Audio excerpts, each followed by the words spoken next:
So I've spent about 3 months with the DZO Vespid Primes, and in today's video I'm going to share with you why I believe that those are one of the best cine primes that you can get on the market.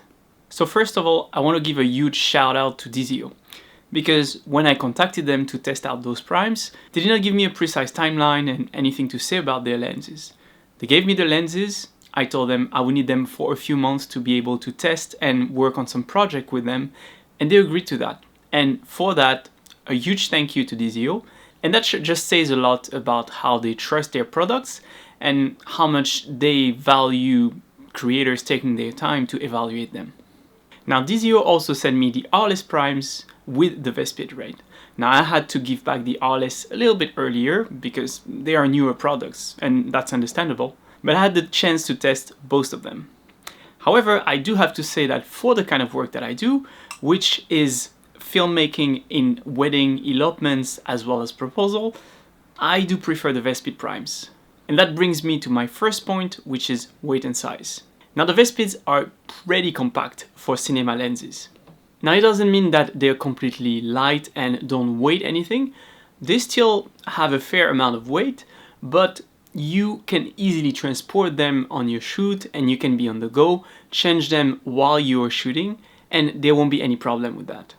In fact, in my case, I've been using them on shoots, whether it was on proposal, on elopements, or on weddings, and I was changing them on the fly on my own.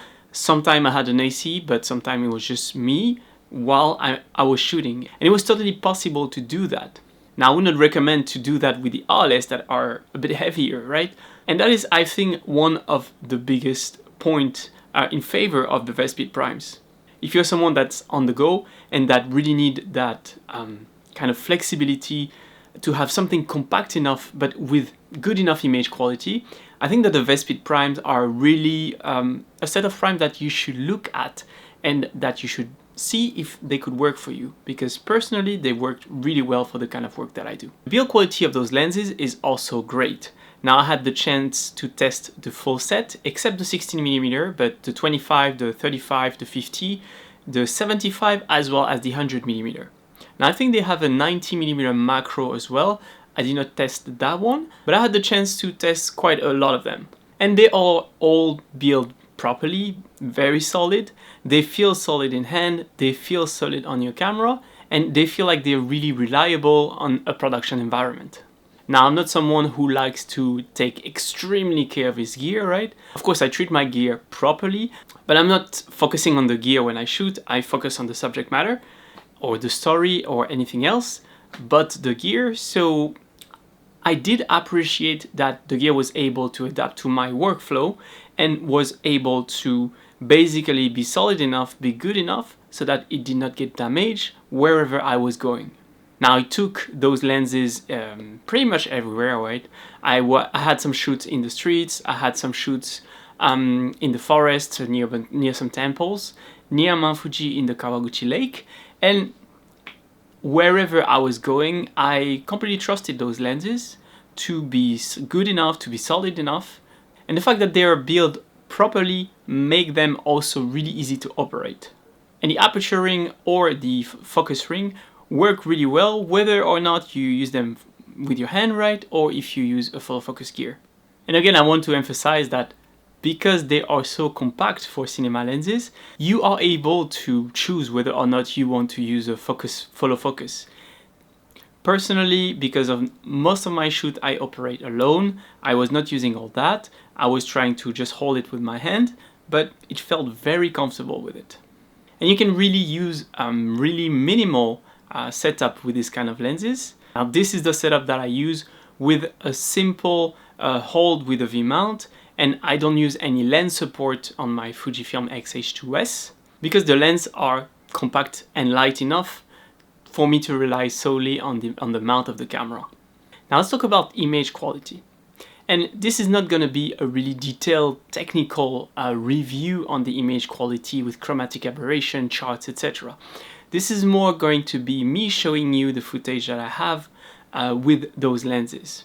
But don't get me wrong, it doesn't mean that those lenses are not very sharp and not crazy good when it comes to sharpness, chromatic aberration, but they still have character. And that's definitely something that I love about those lenses.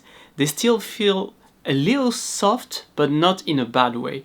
The center is very sharp, but the out of focus area and basically the transition between the focus area and the out of focus one is very beautifully done and makes for really compelling images. And again, for the line of work that I do, that's exactly what I'm looking for. Something that will feel like it is kind of soft and that really focuses on the emotion of the moment, while not being too soft, as you can see on some vintage glass, right? And it's kind of that weird balance between sharp image but still character and softness where it matters. Now the flare on those lenses are also really well controlled, I feel, but they still appear and they are very pleasant to the eye. Now the fact also that you're able to use those lenses from T2.1 and that the lenses are sharp from T2.1. It's not extremely soft or unusable. At T2.1 you can pretty much shoot wide open all the time and you will still have a sharp image. Of course it's a bit harder to focus, and T2.1 for me is a good range because I don't necessarily like, especially for video, extremely shallow depth of field like you can see in a lot of movies, right? When you have like super shallow depth of field, I feel like it's a bit unnatural and a bit, how to say, when you look at something very shallow, it kind of makes you feel a bit uncomfortable, right? Because that's not what we are used to see. So T2.1 for me, or T2, right, is around the range where I feel comfortable using and I feel comfortable producing my work at. And it's also good enough for me to have some decent low light performance and decent low light work, either without using any ND or just, pushing a little bit the ISO on my camera. And speaking of ND, the filter thread on all of those lenses is 77mm. Now this is really good for me personally because that is the filter thread that I use on my Fujifilm lenses, because it's the bigger lens that I used to own, which was the 16-55mm f2.8 Mark 1, used to have the same filter thread of 77mm. So if that's something that you are used to use, and I think that's quite a common filter thread, right? Well, that's good because you won't have to buy again all your filters. So that's also a good point for the set of lenses. And finally, the last point that I want to talk about is overall value, right? Now, it varies from lens to lens, but each lens goes around $900 or so. And for $900, for this quality of lens, I don't think that you can go wrong, honestly. You get a truly remarkable, really good cinema lens that you can use, especially in my case, for run and gun situations. And personally, I prefer the Vespid over the RLS for the type of work that I do. Now, don't get me wrong, the RLS are amazing lenses. I was so happy to try them, but I could definitely feel their weight whenever I was bringing them for work or for festival to document, etc.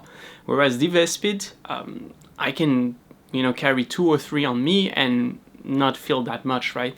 So the Vespid for me are the perfect value and the perfect combination when it comes to weight, to price, but also to image quality in what you can get. And which is why I think I'm gonna get some of them.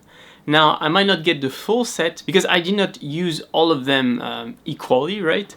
Definitely, I feel like the 25mm was one of my favorite to have like kind of a wide angle, as well as the 50mm and the 75. I did not use much the 100mm because it depends on what you want to do.